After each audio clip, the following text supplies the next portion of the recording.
Entrevista com Lourdes Chandon no dia 12 de fevereiro de 1999 em sua residência. Eu vou pedir que você dê seu nome completo, sua data de nascimento. Vamos começar. Sou Lourdes Chandon Rosa, nasci em 15 de dezembro de 1932. A senhora é filha de Niobe Chandon, Da né? pintora Niobe Nogueira Chandon. Eu gostaria que você falasse um pouco sobre Alexandre Bloch. Quando ele nasceu, a data de nascimento e morte, quando ele veio para o Brasil, como foi ser chegado ao país? Ele nasceu em agosto de 1914. Em Praga, né? Em Praga. Em 1939, ele saiu de Praga após a invasão nazista, tendo passado algum tempo em Florença e depois indo para Paris. Um pouco antes, no momento da invasão da França, ele e os pais conseguiram lugar no navio para vir para o Brasil, o que foi muito difícil, as dificuldades para conseguir o visto. Chegaram em 1940, vieram viver em São Paulo. E na década de 40 ele conheceu minha mãe, mais para o final da década de 40. E se casaram mais ou menos em 1950, foram viver no Embu, que nessa época não tinha nada, era um lugarejo, era uma casinha assim à beira de um rio. E logo depois disso ele começou a trabalhar na Livraria Triângulo como vendedor de livros técnicos. E ele falava diversos idiomas e era muito curioso. Então todos os livros que ele oferecia nas indústrias, nas universidades, ele já tinha lido. E quando ele chegava num desses lugares, ele passava o dia, ele almoçava, jantava e tinha que voltar no dia seguinte, porque todos queriam sempre conversar com ele. E eram tantos os pedidos que a Livraria Triângulo recebia, que foi criando uma situação muito difícil, porque o dono da livraria foi cortando as comissões que ele tinha. E porque era tanto que vendia, começou a dar problema com outros vendedores também. E passado alguns anos, ele deixou a Livraria Triângulo quando viajou para a Europa com minha mãe, onde eles ficaram uns 4 anos, né? O contato com o Flúcio se deu em que época? Eu acredito que na década de 50, através de outros tchecos que moravam em São Paulo, né? E Alexandre frequentava bastante a casa do Flúcio, ele a casa de Alexandre e minha mãe, né? Mas brigavam muito. O Alexandre sempre estava reclamando alguma coisa do Flúcio, mas não deixava de visitá-lo. E quando o Flúcio foi morar no exterior, muitas vezes veio ao convite da Bienal para conferências. No dia que ele e a Edith chegavam, o Alexandre já encontrava, eu acho que era até no aeroporto, e aí ele só ia para casa para dormir. Ele estava o tempo todo junto, nas viagens, nas conferências. Agora, vendo o perfil que o Flúcio escreveu sobre Alexandre no Bonelos, aparentemente o Alexandre deve ter sido uma pessoa muito íntima e parece uma pessoa com algumas histórias aventurosas. Além desse aspecto, também, no qual, de qualquer forma, o Flúcio tinha uma grande intimidade, uma grande aproximação, né? Sim. A pessoa se lembra, por exemplo, de alguma dessas histórias, ou porque realmente o Bonelos cita umas histórias muito estranhas, como ele tem várias atividades mais diversas, como mineração, ou então aventuras pelo interior do Brasil. E quando ele e minha mãe ficaram morando na Bahia, ele trabalhou, acho que foi como vendedor de guaraná ou de cacau. Ele viajava para o interior da Bahia esse tempo. E eles gostaram muito, mas não teve muito resultado o trabalho dele. E não deu para eles ficarem na Bahia, né? E interessante é quando ele viaja em 1940 para o Araguaia, a convite de um médico, e que queria vender uma ilha, que o preço era muito bom, mas depois, quando chegou lá, viu que era uma ilha de leprosos. Mas nessas alturas o barco encrencou, não tinha conserto, e só daí 3 meses chegaria a peça que estava faltando. E o pessoal todo que estava nesse barco se dispersou, o Alexandre acabou ficando morando lá com os índios. Depois ele saiu desse local e ficou também com um grupo de cangaceiros. E ele já estava bem doente, sem dinheiro nessa época. E achavam que ele era lindo, porque ele tinha olhos azuis. E o chefão, o cangaceiro-chefe, queria que ele casasse com a filha. E ele precisou um dia fugir de madrugada para se livrar da situação de ser obrigado a casar, né? Nem sei como, mas ele conseguiu voltar. Ele ficou muito tempo fora com essa viagem. Olha, eu acredito que foi quase um ano. Quando ele chegou a casa, os pais não reconheceram nem a empregada, né? Tão doente que ele estava, né? E magro, maltratado, né? Com mil problemas de saúde.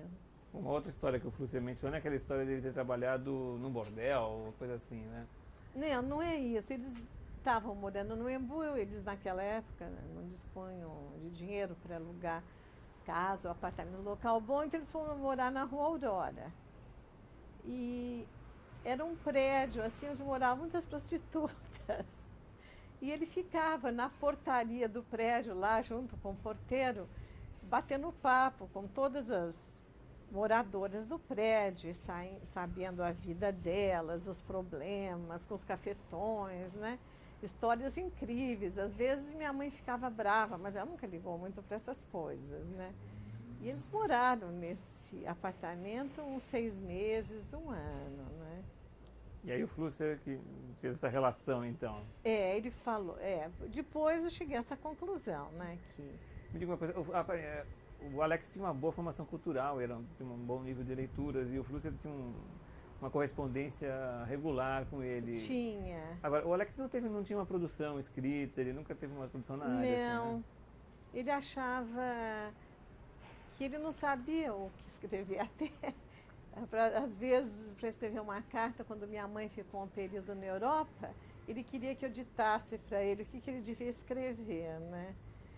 E eu acho que, como o Flúcio conseguiu escrever, fazer conferências, se realizar profissionalmente e tal, né? E o Alexandre não tentou isso, né? E a minha impressão é que parte da competição dele com o Flúcio também era relacionada. Mas eles tinham uma competição assim? Ou era uma coisa de Eu- velhos amigos, então uma relação normal com Não, altos eu e acho baixos? que tinha, porque eu acho que a relação deles era mais de brigas e críticas. Havia uma severa crítica do Alex em relação ao interesse do Flúcio pela Alemanha. O Alexandre não aceitava isso, né? Mas chegou a ter uma ruptura, ou se desenvolveu? Sim. Houve, uma época houve, né? Agora, qual foi o motivo da ruptura final, assim, de maior tempo? Eu não sei o que foi, né? O que aconteceu, né? Mas de qualquer forma ele manteve contato até a morte do Flúcio. Bem, nos últimos tempos já era bem pequena a correspondência deles, né? O Alex morreu quando? Morreu em 95, setembro de 95. E ele é de que ano de nascimento? 14. 14. Em relação ao trabalho da Nióbia, você lembra de como o Flúcio se aproximou, se interessou em escrever sobre Nióbia? Foi um convite? Como é? Não. Ele ia à casa de minha mãe por causa do Alexandre e até nos primeiros tempos ele nunca tomou muito conhecimento. Mais tarde ele escreveu um artigo. Não sei se você tem. Sim, mas foi espontâneo isso? Foi Não, foi muito espontâneo, porque nunca o Alexandre misturou a profissão, a carreira da minha mãe com as amizades dele. E ele era uma pessoa de uma grande honestidade que nunca ele iria se aproveitar da amizade de um amigo para escrever sobre a minha mãe. De qualquer forma, foi uma aproximação episódica, né? Foi. E o Flúcio começou a se interessar pela obra da minha mãe na fase das letras, quando ela começou com signos e letras, que foi o que chamou muito a atenção dele, né? Que de certa forma é meio coerente, porque a impressão que eu tenho é que a aproximação que ele tem com os artistas brasileiros na verdade, não é em função do trabalho em si dos artistas, mas de quanto ele reflete as preocupações diretas da obra de Flusser, né, realmente. Uhum. É mais um diálogo do que um crítico tradicional. Mas então se manteve restrito esse período, ele nunca mais acompanhou a produção? Por alguns anos, e escreveu um artigo que deve ter saído numa revista na França, mas que nós não temos, né? Temos o texto, né? Não sei se você tem. Sim, tem essa pessoal. E não, depois houve um afastamento, né? A senhora acredita que o envolvimento do Flusser com as artes visuais em São Paulo era um envolvimento regular ou era mais mediado através dos amigos? Não sei. Como quase sempre está muito centrado em pessoas muito próximas, como Mira Schendel ou Flexor, eu fico imaginando, de certa forma, não consigo ver o Flusser como inserido plenamente. Eu penso que é uma opinião que me interessava ter, assim. Não, isso eu não sei. Bem, eu não sei, eu acho que o Alexandre não deixou nenhum material pessoal, cartas, não sobrou nenhum material do contato com o Flusser, existe ainda? Não deixou. E o que havia, ele entregou uma moça, uma pesquisadora, alguns anos atrás, logo após a morte do Flusser. Foi todo esse material. O Alex só voltou a Praga depois da morte Do Flusser, foi. Flusser morreu em 91, nós voltamos em 92. E ele teve um problema de saúde, assim, provocado pela emoção da volta a Praga. E na primeira noite em Praga, meia-noite, ele bateu na porta do meu quarto, ele estava, assim, muito assustado, porque ele não se sentia bem, e ele disse: eu também voltei para Praga para morrer em Praga, como meu amigo Flusser. E por coincidência, hoje a antiga residência do Alex é a atual embaixada do... Agora mudaram, mas era a embaixada do Brasil. E outro fato curioso, quando nós estivemos na sinagoga para ver os registros dos que morreram em campo de concentração, né? Estava sendo implantado no computador uma relação de todos os que haviam morrido em Terezin. E quando nós entramos nessa sala, estava justamente família Flusser, né? Mas é isso, dona Luz, eu agradeço. Obrigado pelo depoimento. Ficou faltando alguma coisa? Você lembra de algum dado? Aparentemente, eu acho que a gente cobriu tudo, né? Acho que sim, porque eu não tive assim, amizade nem contato com ele e com a Edith, né? Agora, eu não falo, como isso vai entrar, né? Vai entrar no site do Flusser e tal, o vídeo vai para o arquivo Flusser. Pois é, e a gente tem amizade com a Edith e tal, mas o que aconteceu na casa de Goethe, você sabe, né? Eu conheço a questão da palestra sobre... Aquela palestra, não vamos falar nisso aí, porque eu tenho amizade com a família, é muito desagradável isso, né? E também que um dia o Flusser pôs o Alexandre da porta para fora, né? Ele foi para almoçar com ele, chegou lá, não sei que briga teve, ele voltou, eu estava com minha mãe, você já voltou? O Flusser me expulsou da casa dele, né? Então, de vez em quando, tinham brigas assim. Mas fazia parte do temperamento do Flusser, né? Diz que ele brigava muito. Né? Agora, o Alexandre dizia que ele era um grande mentiroso, né? Isso foi sim.